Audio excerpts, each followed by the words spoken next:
Hey guys, how's it going? It's Jess with JDMSG coming at you with a trophy series guide for Social Lubricant, arguably one of the most difficult trophies to get within Watch Dogs. This requires you to get level 10 with all three drinking game partners. My advice to you is to start with Pawnee. It's the most difficult one, and by the time you're done with him, the other two will be mindlessly easy. Now, there's no easy way to do this. If you're looking for one, just quit now because it just doesn't exist. There's no easy way out for this.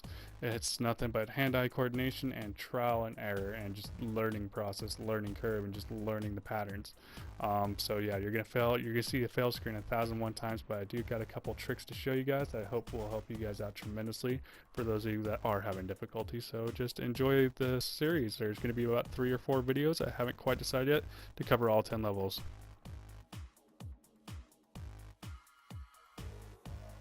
So I made a mistake here. I should have gone for the one on the left instead of these three.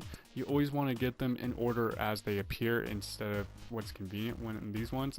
In the later ones, it's very crucial you get them in order versus what's convenient as they will expire sooner.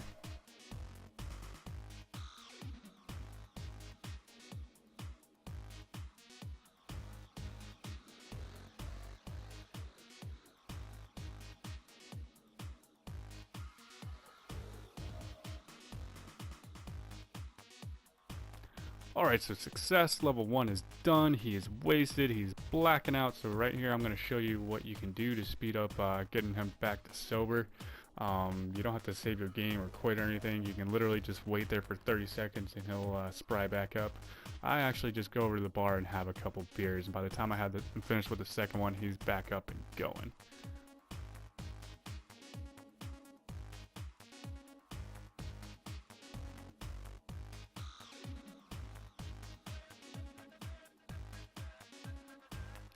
Alright, so level 2, let's see what this lightweight's got. I think all of them are interswitchable. They goes from buttons to analog sticks. The analog sticks are a lot harder, as you'll see in this series. But in personal preference, I think they're a lot harder. But I mean, so far just basic stuff. Just keep it in the circle and then hit the corresponding L2 or R2. If you're worried about missing it, just tap L2 or R2, and then of course you've got the mystery one, so you just gotta identify it quick enough, and then push the corresponding L2 or R2.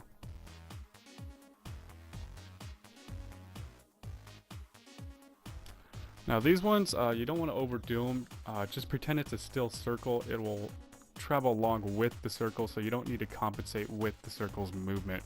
So something to keep in mind is don't try to compensate too much for the circle's movement. It will automatically move with it. Only ones you have to worry about is if they bounce fast, and they tend to bounce with it, but for the most part you don't need to compensate at all. But as you can see, he's wasted again. What a bitch. Let's move on to level 3. Alright, level 3, and he's not looking very confident, but you know what, we're gonna put him down. Alright, so with the still button prompts, you want to get them in one fell swoop or as little swoops as possible. You want to avoid stopping and changing directions and doing zigzags, as that will slow the cursor down. Keeping the cursor moving in a line and grabbing as many of the button presses in one swoop will help you out. If you do a lot of stopping or too many switchbacks and stuff, you'll black out in the later levels in no time at all. So once again, try to identify straight lines you can move the cursor to. Like this one's just an X, so just do straight, grab as many as possible without stopping, and then just identify another line and do another swoop.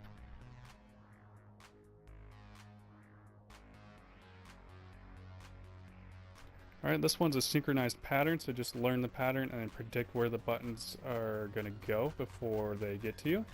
And then just use that to your advantage to get them as fast as possible. Again, you don't want to do so many zigzags. Sometimes it's better to camp and wait for them to come to you. Other times you have to chase down a couple, but try to get as many in a close area like this one. If you can, try to grab them in the center when they're there. If not, you gotta chase them down like this. But try to make a plan of attack instead of just trying to randomly go for it. Alright, so this one's just the interchanging ones. If you're having trouble with this one, just remember the pattern and predict them in advance. Most of them are 2 strokes like this, some of them are 4, but for the most part they're grouped together like that. Alright, so this will be it for levels 1, 2, and 3, and the next video is going to be levels 4, 5, and the infamous 6 that so many people are having trouble with. This is Jess with JDMSG. I'll see you guys there.